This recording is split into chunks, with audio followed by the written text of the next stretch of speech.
All right, hello everyone. Thank you for joining us for today's webinar, What Data Really is Important in Bringing the Human Back to Marketing. My name is Corey Haynes, Associate Marketing Manager for Cordial, and also today's webinar moderator.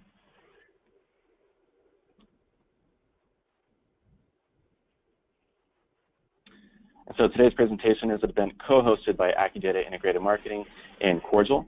AccuData Integrated Marketing drives marketing success for thousands of brands using data resources, sophisticated analytics, and robust digital capabilities to bring produce brag-worthy ROI. They specialize in turning big data into smart data that gives their customers the insight to delight. And Cordial is a marketing communications platform enabling marketers to engage individual customers with personalized conversations throughout the digital journey. And Cordial's goal is to humanize one-to-one marketing at scale across email, mobile, and web. And so first of all, questions can be submitted throughout today's webinar. We'll be covering some of them at the end of the presentation. So please use the Q&A panel within the GoToWebinar platform to submit all your questions. And if there are any questions that we do not cover, please feel free to email them to info@accudata.com for a prompt reply, and we'll make sure to get to them.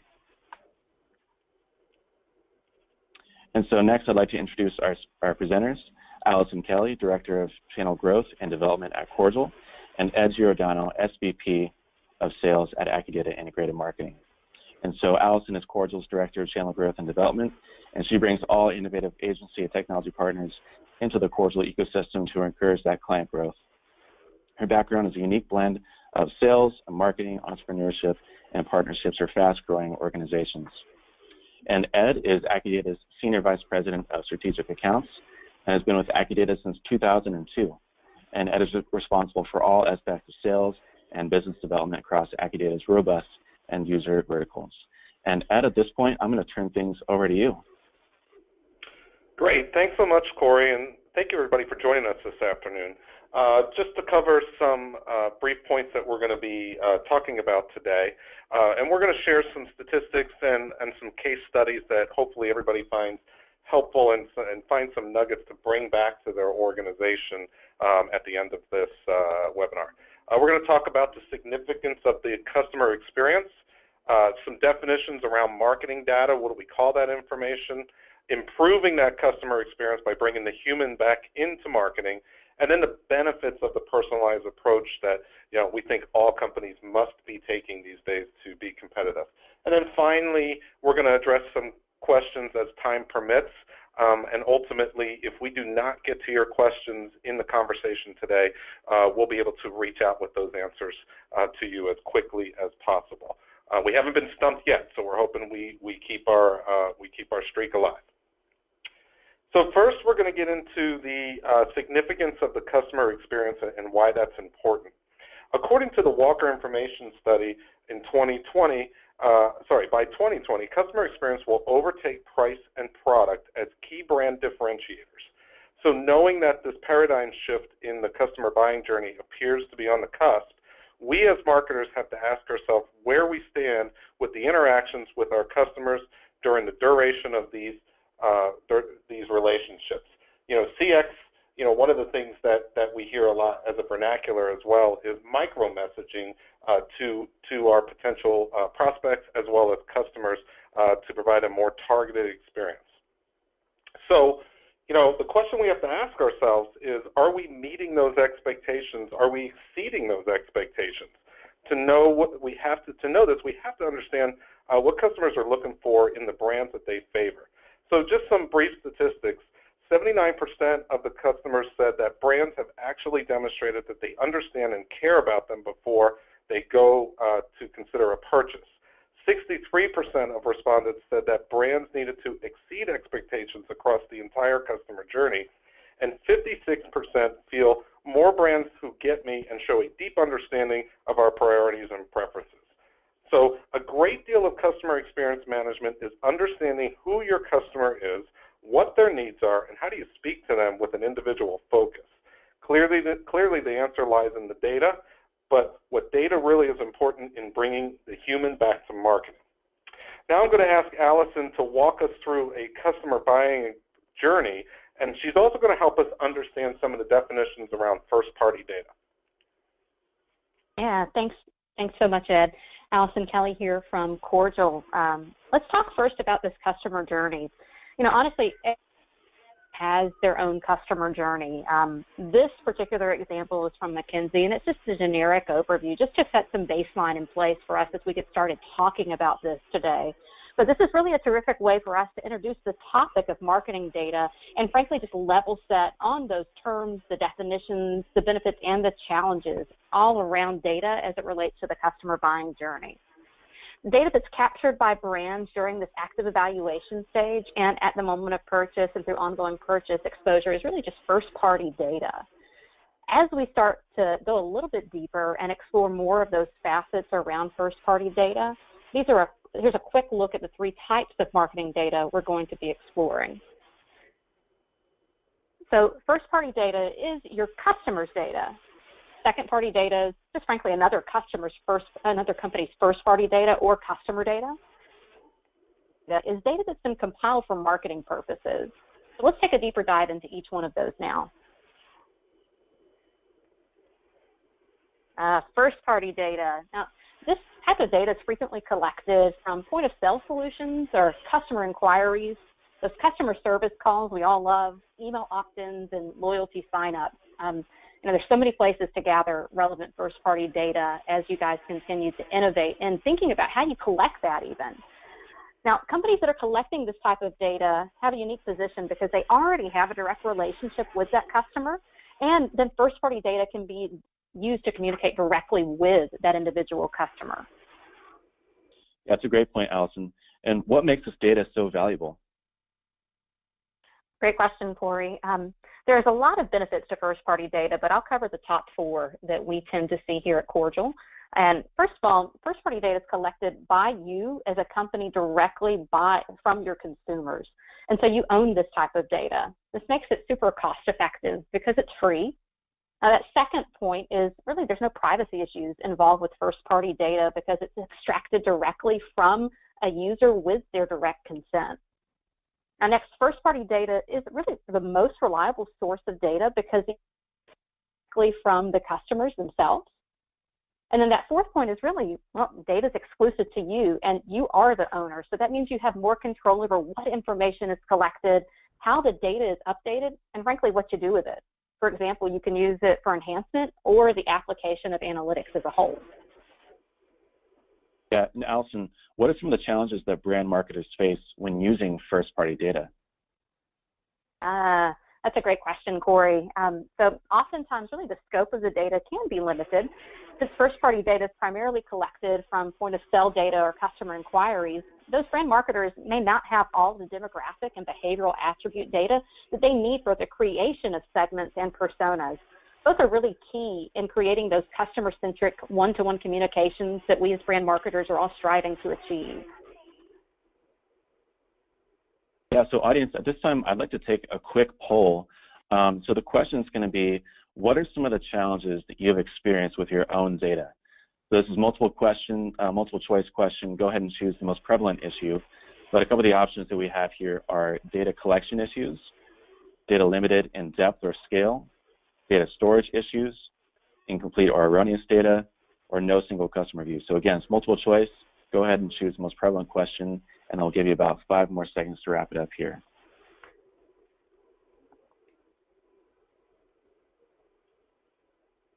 Yeah, so it looks like the majority of the audience chose incomplete or erroneous data. So thanks again for participating in this poll. And again, so there was incomplete or erroneous data was the most prevalent answer there. And so with that, Allison, I'm going to turn it back over to you. Thank you again for participating. Yeah, thanks, Corey, and thanks, guys, for taking that poll. I say we tend to hear that a good bit. People are always wanting to enhance their data sets or define like what is really relevant data or what's bad data, et cetera. So that's no surprise whatsoever there. The next thing I think that we should probably go through and define is second-party data. I know when I first started working in behavioral marketing and had a lot of conversations around data, I constantly asked people, what really is second-party data? And it seems like I got a lot of different definitions of that. So let's go ahead and let's kind of clear the air. Second-party data is basically someone else's first-party data that you have received permission to use. And so This type of data is not really typically at your fingertips outside of arrangements between trusted partners. So you could exchange these data sources or be licensed between partners to have this type of data. Think about other relationships that maybe you have inside of your ecosystem as a brand or inside of your vertical even that you could start to gather valuable second-party data from through unique partnerships. Let's move on to this more relevant topic, though, of third-party data. And with that, Ed, take it away here as our expert within third-party data. Awesome. Thank you so much, Allison. So, third-party data is information collected by data compilers and aggregators to be used by brand marketers for the creation of targeted marketing segments. This data can come from a variety of sources, including public record, proprietary data sources, self-reported, sophisticated models, and many, many more. The volume of the data allows brand marketers to scale their campaigns accordingly with a broad spectrum of data attributes. And the data source can really help you unlock who your customers are. In the next slide, we're going to talk a little bit about some of the sort of details around where that data comes from and some categories we can put those data sources in. And again, those sources can be volunteered. Sometimes it's census information. You see some property information up there. That comes from county assessor offices, such as the size of a home, where that home sits. Some of the information is modeled, and I think this is pretty appropriate based on the poll we saw a few slides ago. That if a database you feel is incomplete, this is a really, really good place to start building out the attributes within that database based on the need of your clients. And AccuData, its roots are in helping customers get a deeper breadth of their own data, and also, more importantly, the actionable things we can do around that data. Yeah, and Ed, quick question. What are some of the benefits or even the challenges that users of third-party data are going to face? Yeah, good question. So, like I mentioned, the third-party data really helps you market more intelligently. You can use that data, the existing clients, to help you predict future success or identify them. The big thing is the days of spray and pray can sort of be of the past because it's a very expensive way to market. You can market more intelligently and ultimately save money in your efforts. And of course, there are challenges with any decisions or any path that we choose. Sometimes the care and feeding of that data can get expensive, and also you have to be, more importantly, disciplined around doing that. We have a saying around here: garbage in equals garbage out. So if you're not using accurate data attributes or information, the decisions made as a result of that data are going to be flawed. And again, you have to have a proper cadence around that data to keep it fresh. We can help you with that. And then also, again, most importantly, the so what of the data. You have to make actionable plans from what you learn. Test it. Understand what future prospects are going to look like based on current clients that exist today. Yeah, and again, I just want to rehash, why is third-party data so important to a business? I think that, especially with the technological advancements today, a lot of people might think, can't I just rely on my first-party data? So why is third-party data so important to a business? Yeah, first-party data is great. It is truly actionable behavior from somebody out there who's responding, say, to an email or clicking through something. But that data is not going to help you identify future prospects.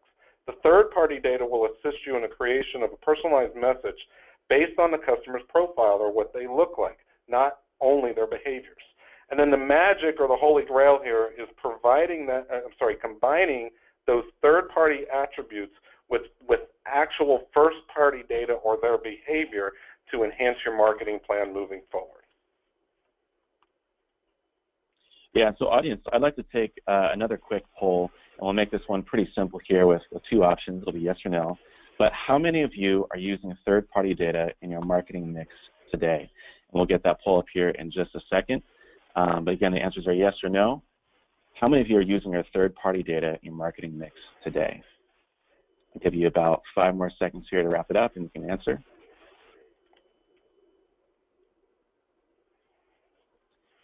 Great, so we have an overwhelming yes.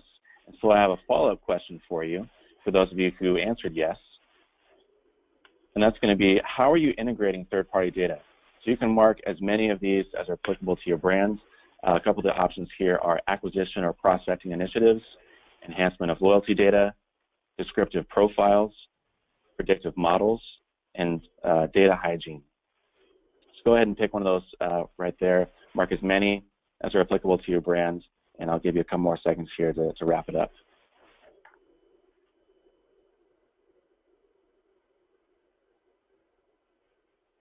All right, awesome. Thank you so much to all who participated in the poll. We'll be sharing the results a little bit later. So again, thank you for participating, and then we'll move on here. Awesome. So let's get back into diving into how do we improve that customer experience by bringing that true element of humans back into our marketing efforts. I have a little brief story to tell all around customer loyalty here. And we all know that customer spend grows alongside trust.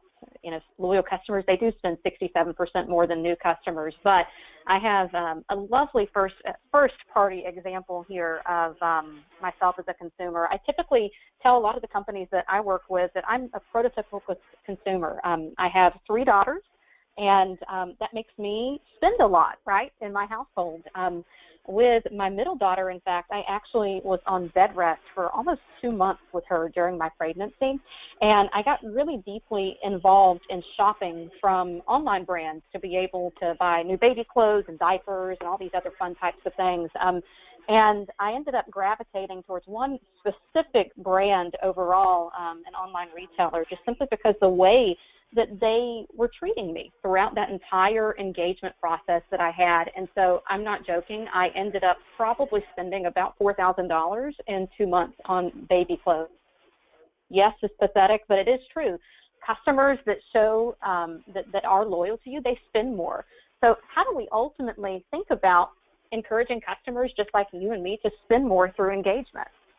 It's a really relevant topic, and we know we all want to tap into being able to gauge in those engaged customers to get them to spend more. So how do highly engaged customers interact with you overall? Well, we buy 90% more often and spend 60% more per transaction. That's through Rosetta Consulting, where we did some investigation there. And customer spend growth only grows with engagement. Even after I had my middle daughter, I kept on buying from this one particular brand, literally for like the next 18 months or so. So her closet's pretty full, and this one particular brand that I'm referencing, I probably am still one of their highest lifetime value customers to date. I can say that jokingly, but looking back on it now, it really is true. So really, how does top and bottom line growth increase overall with retention? Well, increasing customer retention rates by 5% really only increases profits by 25 to 95%, which is astronomical. And really we start to think about how do we pair data sets together in a way, whether it's first-party, second, or third-party data, to show that, hey, we're recognizing who you are as an individual, and we're showing appreciation for touch points that you're making with us every step of the way in order to increase engagement and overall conversions through retention. So honestly, if you think about it, with numbers like these, it really makes sense to place more of an emphasis on customer retention and those initiatives as a whole. So how do you do this? How do you tie together first-party and third-party data? And this is really where that perfect marriage comes to meet in order to be able to optimize that customer experience. And it's really just by thoroughly doing an analysis of your data assets. Get to know your customers on that individual basis, and then use what you're learning through your data to drive those communications. You know, with using third-party data, you can really add value to loyalty lists or enhance that ultimate loyalty experience. You can aid with hygiene and enhancement with third-party data. You can also support analytics and really pair out and use descriptive models for your business. It also enables targeted audience selection for acquisition, so predicting who's most likely to be acquired for a new potential consumer or customer for your brand. And then you're going to promote data-driven segmentation and creation of personas. Now, Allison, Corey, I know if I can you've had just some jump results. in really quick. Yeah, Sure, and the top result was actually acquisition or prospecting initiatives, which ties directly into enables targeted audience selection like you were just mentioning. Oh, yeah, that's perfect. You know, acquisition is always key, and we all know that it takes a lot more investment of dollars to acquire a new customer. So really where you're putting the dollars into your marketing budget to acquire new customers is key. And really honestly, by doing a deep, thorough analysis of your third-party data, that helps leading to knowing where to target those dollars overall. So I think that's something that we hear and we talk about a good bit, being that we're in email and we talk a lot about retention and engagement, but that point of acquisition never, never, never goes away throughout our conversation.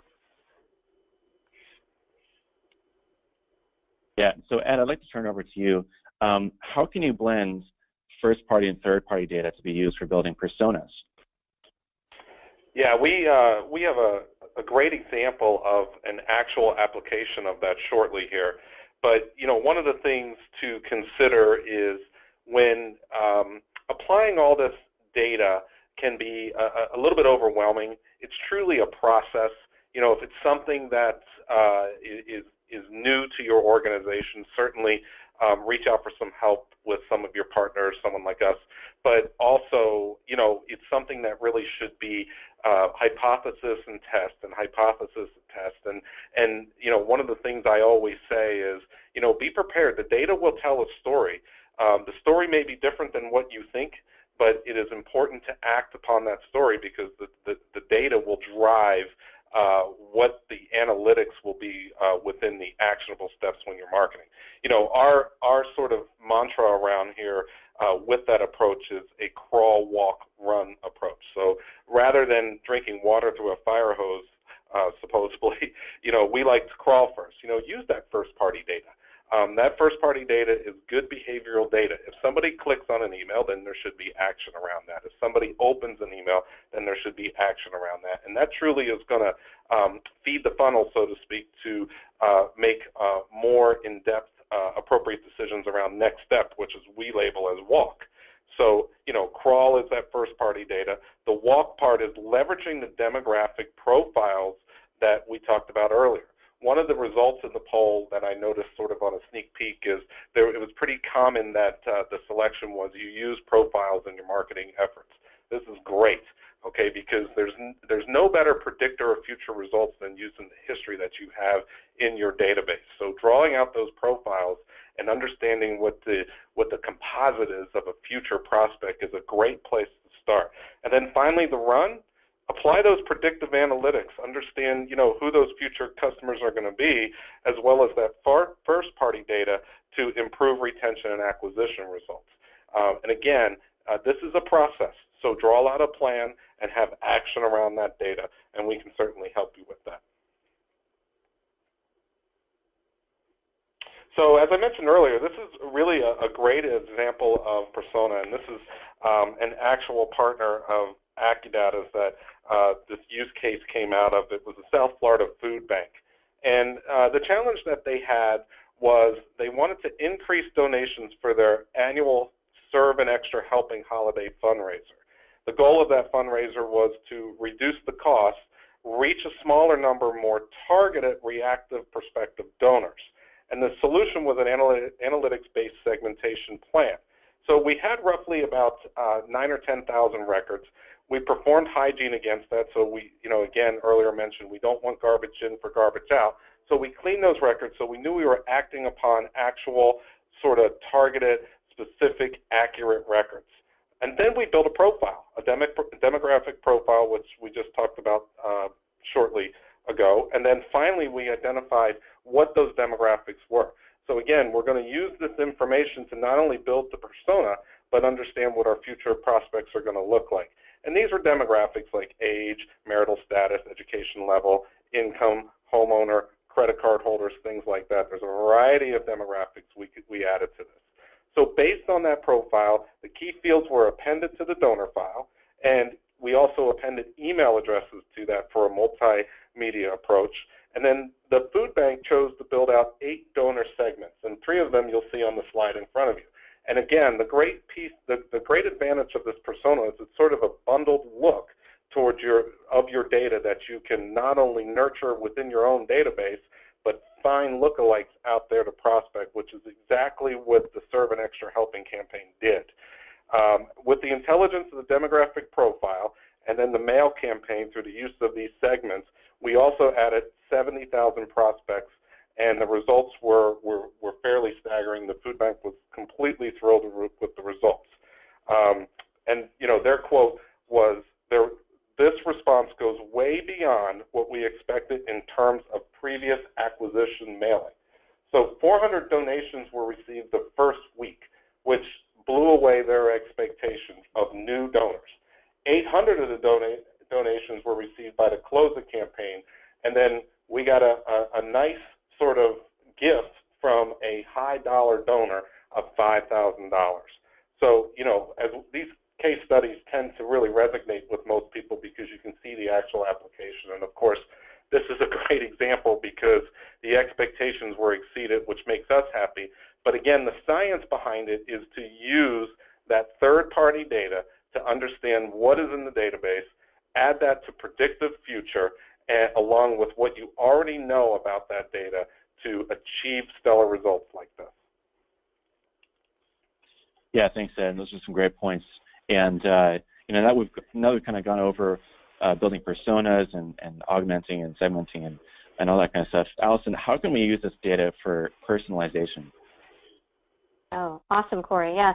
So first and third-party data really can be used together to show personalized content, articles, even blog posts that's directly related to that third-party data that you already have on a user, but you pair that together with first-party data as you're gathering it in the moment with that particular user. So as an example, let's say that you're a clothing retailer and you know that me as a consumer, I live in the South, and it's wintertime. You may not want to show a full blown out heavy winter coat because honestly here in Georgia, I won't need one. But perhaps you show a jacket because I'm not going to have single digit weather here in the South, but I am inclined to looking and wearing a lightweight jacket. That's just one particular example. Yeah, and Allison, could you provide a specific use case of how to put this data to work for someone's business? Yeah, sure. I'd love to actually share a story about one of Cordial's own clients, Skills, as a matter of fact, Corey. So Skills is sporting gear, so performance sporting gear, and they're headquartered in California. They had an incredibly low engagement overall on their emails because they couldn't connect first and third-party data together in real time. And that meant their segmentation model was really breaking if a user explicitly said they were interested in soccer, but then they searched while on site for basketball or golf, really just as an example. Now, really as a result of their new personalized messaging strategy and that ability to combine first-party behavioral data and third-party data, Skills saw an average order value increase by 59%, and email transactions increased by 485%. Overall email revenue grew to an astronomical 760% year-over-year growth. So, you know, as you can see and ascertain just through their amazing results here, when you're doing a great job on pairing this data together, increased technology that empowers you to have this data at your fingertips in real time and segment through that, that leads only to higher engagement, higher personalization, and higher revenue growth for your organization.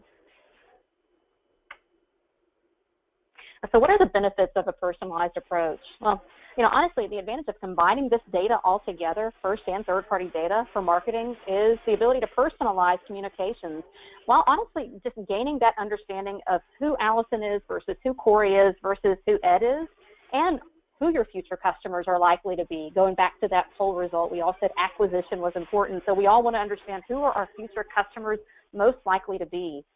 Those insights help you as a brand marketer just deliver more targeted messages overall and campaigns that generate that engagement and really ultimate higher levels of return, as we saw in the case of Skills.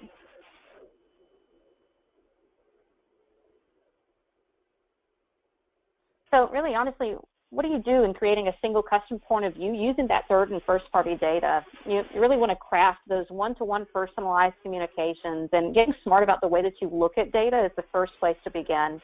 This only leads to just being able to build more brand awareness and loyalty over time as you're pairing that data together and using that effectively across all different types of communication channels. You're honoring your journey with somebody like me as an individual consumer, because although we saw that journey at the very beginning by McKinsey here at the beginning of our webinar, again, your individual brand's journey is different, and then each individual human's journey is different in how we engage with a brand. So ultimately, if we get to know each and every one of our consumers a little bit better by getting smarter about how we're pairing data together, we're only going to improve the valuable marketing dollars that we're all investing out there in the market today in order to tap into getting to know consumers more and more on a deeper level. Yeah, Allison and Ned, thank you for taking us through what data really is important in bringing a human back to marketing. And so we have several questions that have come in. So I want to start addressing those. And if I take a look here at the questions, it looks like, so the first one, Allison, is probably a good one for you. The question is, how long is my first-party data valuable for? Yeah, I think we get that question a good bit. You know, and to be honest with you, Corey, this really varies depending upon your brand and the use cases. There's no doubt about that. But the one beautiful thing that I love about first-party data is that some of the data is viable for being used in the moment or over a set period of time. So, for example, let's say that you're leveraging recent browse history. That type of data is very specific to a company or even an individual user's RFM or recency, frequency, and monetary value model.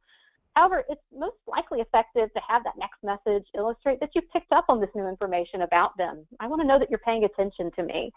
However, honestly, if you follow that through to the point of conversion, that's critical for this, so that you don't show a message having a product somebody already purchased and just simply by missing that next step of that customer journey. So historical purchase information, behavioral patterns, all of the above, this type of first-party data is really all about meeting customers in that very moment and having a conversation instead of an interruption overall.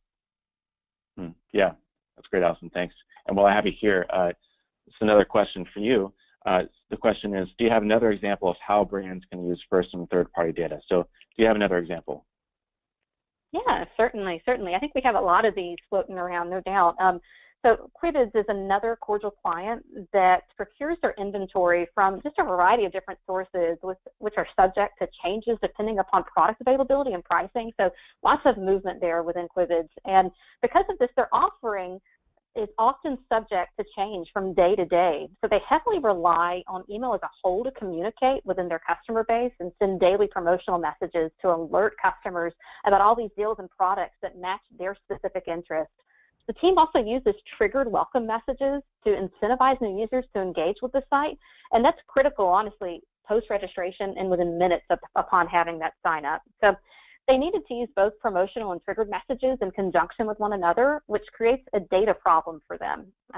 Creating promotional and triggered messages with their legacy email service provider was an extremely resource-intensive process. It took the team, honestly, a number of hours to even be able to sort through the different product and customer databases that they had that stored all of this third-party data that they were using as they were trying to pair it with real-time first-party data. So all Quibids data was just disconnected. It was segmented, fragmented, all in different places. I think we heard that even earlier today on one of those other polls, Corey. And so from concept to completion, this process took anywhere from 3 to 4 hours for Quibids, which made it really difficult for the team to operate efficiently and scale their offer. Honestly, just getting out there, looking at new technologies, they ended up using Cordial's platform to marry together first and third-party data in real time, cutting that same process down to taking only minutes because the data is free to be used together and speak to each other as well within Cordial. Yeah, it's a great example. Let's move on to the next question. Ed, this would be a question for you. Is there a way to determine who in my database is most likely to respond favorably to a specific offer? Yeah, good question. A couple of ways come to mind. You know, one way is history. You know, if there's a process that's been used in the past and certain offers work with certain groups, they hopefully went as far as building out some personas, and you know, persona number 1 is likely to respond to an offer, and persona number 2 a different offer. That's a great way to do it. Another way that we use pretty often is predictive modeling. So, you know, the predictive modeling, quite simply, is comparing two audiences, and the outcomes of variables. So, you know, you might say who responds and who doesn't respond, or who converts and who doesn't convert. And what happens is when we add science to it, and I'm certainly simplifying it a bunch, our data scientist, his head would pop off if he heard heard me simplifying it like this, but essentially the output is an algorithm. And that algorithm scores the database or weights that database based on that variable of respond or not respond or sale versus not sale. And it becomes a very, very powerful tool, especially in larger marketing efforts. Yeah, and Ed, this question follows up pretty nicely here, so I'll let you answer this. The question is, how do I know what data to append to my file to begin creating segments? Yeah, great. So go ahead, you can answer that one. Yeah, start with what you know. You know, it's one of the things that we talked about earlier today was building out a profile. So, you know, take those customers that you know are, you know, engaged, they're spending money, there's history there. What we can do is we can build a profile report around that that will index those demographics. And indexing simply means which demographics seem to be important and which ones don't. And we can start with that as a pretty basic premise in building out that data. Or like I said, that poll earlier was very, very interesting to me. It was pretty common that some of the folks on this webinar today felt like their data was incomplete. And I would stress to you to start building out with the profile, understanding what's in there. And if you can gather up the importance of those different data points, then we can certainly add those for you and help you do that to make more informed decisions and better marketing plans. Great. Yeah. So let's move on to the next question. Allison, I'll let you jump in on this one. Question is, aren't customers intimidated by the emails that show what they're shopping for? So is that weird in any way? Is it creepy? Is it intimidating in any way that emails show that, you know, we know what you're shopping for? I was just about to ask you, Corey, are we talking about the creep factor here? No doubt. So instead, let me ask you this then. Corey, are you an Amazon shopper? Yes, definitely. Yeah. I would say probably the majority of us that are on this webinar hosting it today and that are probably listening to this webinar are Amazon customers, and most of us are probably paying for Amazon Prime. So most consumers honestly just have subconsciously come to expect emails like this, and we can all thank Amazon really for that. Amazon's programmatic, they're in the moment. You know, I can't think of the last life cycle email that I likely got from Amazon, but I can think of all of the emails that I got from them that reflected what I recently purchased or browsed while I was actively engaged on Amazon's site, which as a matter of fact was just last night as I was looking for birthday party items for my 5-year-old. So, you know, those are different types of things that I think we subconsciously expect, and the creep factor is honestly removed at this point. You know, I think that this is really one of the very first steps in going to achieving ultimate personalization and one-to-one communications just in the inbox as a whole, by simply recognizing that you're paying attention to what it is that I'm looking for on site, and you're trying to measure my intent. And we're all just coming to expect that today. So intimidation is kind of thrown out the window. Yeah, absolutely. And if I can just jump in there with my 2 cents, I would say that we're seeing more and more in today's market that it's more of a generational thing, and more customers not only accept that their data is going to be used, but they expect it as well. So it's not only it's not intimidating or creepy, but it's actually expected and accepted. And so, Ed, this would be a good question for you. The question is, how is third-party data maintained? What is the accuracy level of this data? Yeah, I can answer that a few different ways. You know, first and foremost, I would say, you know, using third-party data, you know, make sure you're using a credible source. You know, there's tons of direct sources as well as resellers, compilers. You know, someone like AccuData can certainly help you with that. Our roots are in that data, because accuracy is going to play importance. Again, I'll repeat what I said earlier. Garbage in is garbage out. So if the data is not accurate in the assessment, then the results will not be either. You know, the maintenance of that data depends on the element within that data. You know, addresses should probably be updated as frequent as they are mailed. So if there are monthly campaigns or weekly campaigns, then a national change of address, a deceased suppression, you know, things like that should be done to the file pretty frequently. Certain elements within the file are more fluent than others. You know, obviously, if you have a date of birth, you're going to know the age of that particular client or particular prospect. You know, things like income could fluctuate greatly. Things like, you know, home value, especially in areas of the country that, you know, sees a lot of fluctuation, could change. Things like, you know, income can change. But I would say safely that most compiled files are updated on a monthly basis, and also the elements within those files tend to be updated at a minimum of quarterly. Some of the elements, again, more fluid, would be monthly, and some of the elements that are not as fluid, annually. But again, the care and feeding to that data is very important. Please make sure you partner with a credible source for that data.